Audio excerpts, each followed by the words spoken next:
I'm Bob Donaldson. Coming up on Fox News at 10, Hoosiers crowd into the state fairgrounds for the first night of the Indiana State Fair. We'll have live team coverage.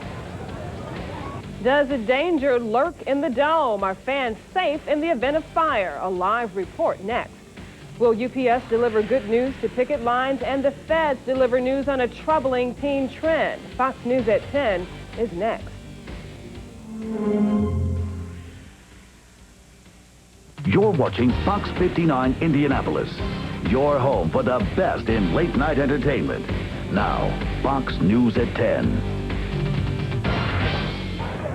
Good evening, everyone. I'm Cheryl Adams. Bob Donaldson is taking a first-hand look at one of the top stories in our state, the opening of the Indiana State Fair. Hey, Bob, how's this first night of the fair? Well, Cheryl, we're coming to you from the middle of the Midway, and by the looks of things tonight, we could be well on our way to setting a record for attendance here at the Indiana State Fair.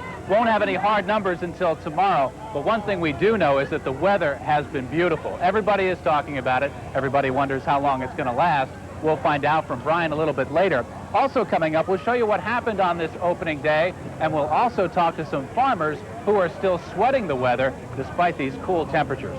But for now, Cheryl, let's toss it back to you. Okay, thank you, Bob. We'll talk to you a little later. Work is underway on the new Indiana Fieldhouse downtown, but experts disagree about how safe the arena will be from fire.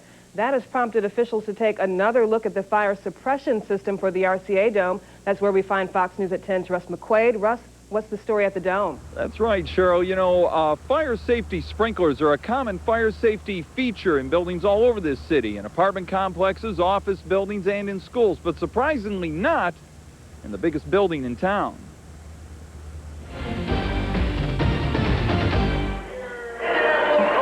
If a fire broke out at the RCA Dome, how bad could it be?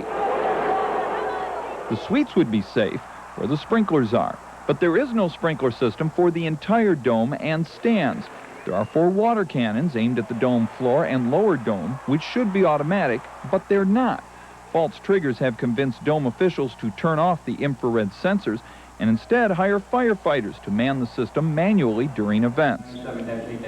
That plan was news to the State Fire and Safety Commission, which thought the dome was on an automatic system. I do not recommend installing systems that on Thursday the owner turns it on and on Friday turns it off based on what the events are.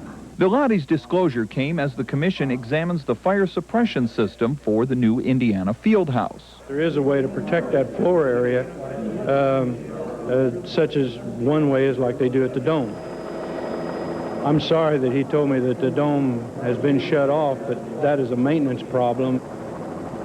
The Dome says that the risk of having the water cannons go off prematurely is greater than the risk of actually having a fire inside the dome, especially when trained fire personnel are on the scene to operate those water cannons manually if the need arises.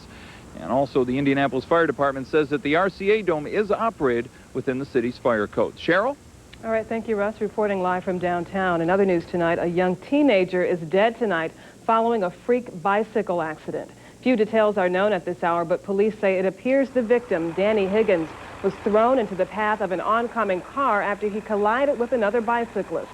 The accident happened on the city's east side near the intersection of Washington and Sherman. A fire caused a bit of a lunchtime traffic problem at the Circle Center Mall today. A car caught on fire in the parking lot below Parisian. There was a great deal of smoke in the garage and on the sidewalks around Circle Center. Although the sprinkler system handled most of it, fire crews were called in. No one was injured. It is a dirty job, but somebody's got to do it. Contaminated dirt is being dug up at the site of the new Pacers Arena. After some controversy, it's been decided that Southside Landfill will store the soil. In the meantime, soil testing will continue during the excavation. One of the men involved in the Meridian Street incident last summer is back in court today to be sentenced for fighting with a police officer. Richard Craig was convicted of battery and resisting arrest in a struggle with Indianapolis police officer Ronald Clayton in April of '96. It was Craig's 4th conviction for resisting arrest. Craig faced 2 years in jail. He was sentenced to 120 days home detention. Obviously, with his pattern, I'd feel a lot better with more controls placed on him, absolutely. More controls such as being locked away as opposed to just staying home at his mother's house. Certainly. I would like to see a period of incarceration. That's absolutely right. Craig faces another trial for battery and home invasion in September before he's expected to testify against the IPD officers accused in the Meridian Street brawl. The FBI needs your help in cracking down on a posse of bank robbers. During a robbery at MBD's Pendleton branch, one of the suspects' underwear dropped as he hopped the counter. He and 2 other black males then drove away in an older model silver Chrysler or Mercury.